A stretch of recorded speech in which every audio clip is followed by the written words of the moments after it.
What's going on, everybody? It's Bucky and welcome to your very first Java tutorial.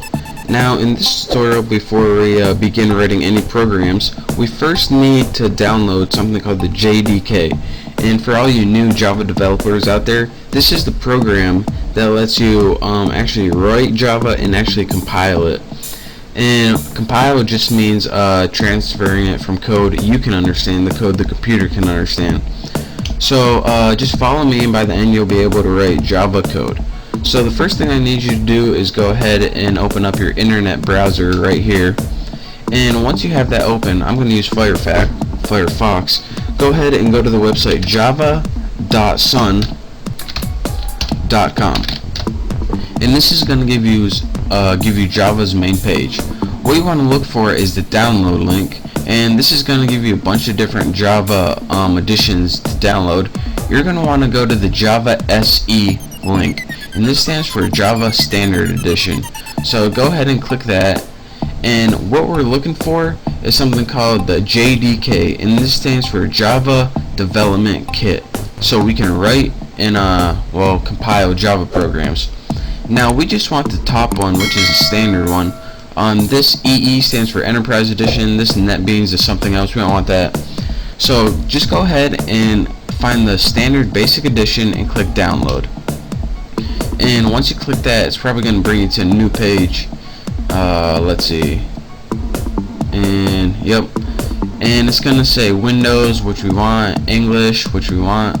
Go ahead and agree and press continue. I already have this downloaded, so I'm not gonna download it again. That would just be stupid.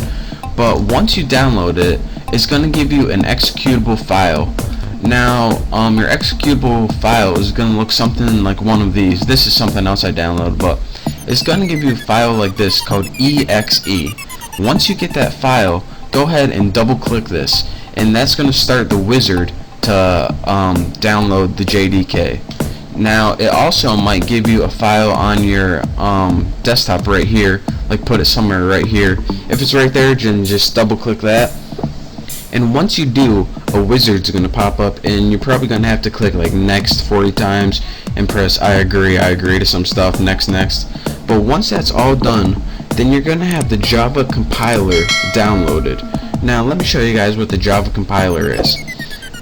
If you go to your start menu, then press CMD and press enter, your command prompt is going to come up.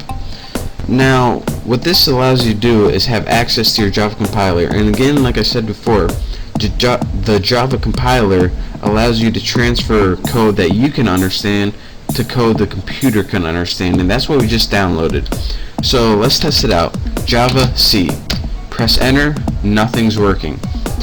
And nothing's working because the Java compiler, it has it downloaded, but whenever you try to use it, it doesn't know where it is. So let me show you guys how to do that. And again, pay very close attention to this. Hopefully you downloaded it with all the default settings. If you didn't, then well, you're still going to be able to see what's going on. But go ahead and in your start menu, click on computer. Now go ahead and click the local disk, or whatever your main hard drive is.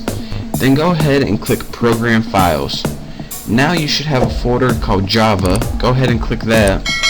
Now go ahead and click the version JDK. If you don't see this, it means you didn't download it right. So go ahead and click that, JDK. The next thing and last thing I want you guys to do is click on the thing that says bin right here. And remember, you follow all these instructions very carefully. Next, right click on any of these things right here. Just click on your topmost one. Remember, right click it and click properties. Now this is where you're gonna tell Java to look for your compiler. So it says location. Go ahead and copy all of location, right click it and copy it. It should say something like C, program files, Java, your version, and say bin, the last thing. Make sure you get that bin. That's very important. If you're not, if you don't see it, then do this tutorial again and do exactly as it say. Anyways, you want to see that bin. So once you have this golden code, that's what we're looking for. Go ahead and X out of that. Now that's where the compiler is. So how do we tell your computer to look there? Well, go ahead to click My Computer again from your start menu, and click properties. Remember, you want to right click it and click properties. All of these are very important. Go ahead and click advanced system settings, and probably a little message is going to pop up if my computer is not freezing, and it is. So my computer, properties, advanced system settings, there we go, continue, and you're gonna see something in your system properties called environment variables. Go ahead and click that, and pay attention what I'm gonna do here. What we want to do is create a new user variable, so go ahead and click new. Now the variable name for this, you have to write path, P-A-T-H, and the variable value is going to write where that compiler is. Remember that link with the bin. So that's why it's really important that you get that link. Now go ahead and click OK, and bam, click OK on this, OK, and you now have your compiler set up and ready to run. So go ahead and go back to your command line, and in command line go ahead and type javac, and unlike before, we now have a bunch of crap that pops up, and this crap means that our compiler is ready and set and ready to go. So now, with that being said, we know that we are now able to write Java programs. So in the next tutorial, I'll show you guys how to do that, but for now, just follow this tutorial. That's how you install Java on your computer, so you can actually write Java programs. If you didn't follow those instructions exactly like I said, you're not going to be able to write Java programs on your computer. So make sure to follow this tutorial very carefully, do it exactly as I did. I know it's kind of a pain in the butt, but it'll be worth it in the long run. So thank you guys for watching. Make sure you get Java installed.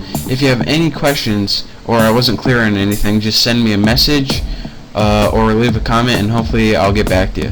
So again, thank you guys for watching. Hopefully you have Java installed, and in the next tutorial I'll show you guys how to write our first Java program.